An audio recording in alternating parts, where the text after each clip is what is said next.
খুব অল্প সময়ের মধ্যে এইভাবে সর্ষে দিয়ে যদি চিংড়ি মাছ রান্না করা যায় তাহলে গরম ভাতের সাথে জাস্ট জমে যাবে। চলুন বন্ধুরা, দেখে নেওয়া যাক রেসিপিটা। ভালো করে ধুয়ে রাখা চিংড়ি মাছগুলির মধ্যে নুন ও হলুদ দিয়ে ভালো করে মাখালাম। এবার একটা মিশ্রণ তৈরি করার জন্য মিক্সারে কালো সর্ষে, সাদা সর্ষে, কাঁচা লঙ্কা, নুন ও পরিমাণ মতো জল দিলাম।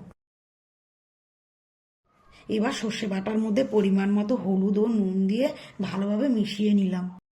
এবার নুন হলুদ মাখানো চিংড়ি মাছগুলির মধ্যে সর্ষে বাটাটা দিয়ে ভালো করে মাখিয়ে নিলাম। এবার ফ্রাই প্যানে সর্ষের তেল দিলাম। তেলটা গরম হয়ে গেলে সর্ষে মাখানো চিংড়ি মাছটা তেলে দিয়ে দিলাম।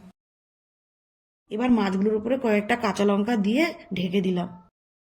কম আছে কিছুক্ষণ রেখে ঢাকনাটা তুলে তার উপর থেকে সর্ষের তেল দিয়ে দিলাম। তৈরি হয়ে গেল সুস্বাদু সর্ষে চিংড়ি। বন্ধুরা, ভালো লাগলে লাইক ও সাবস্ক্রাইব করতে ভুলবেন না কিন্তু। ধন্যবাদ।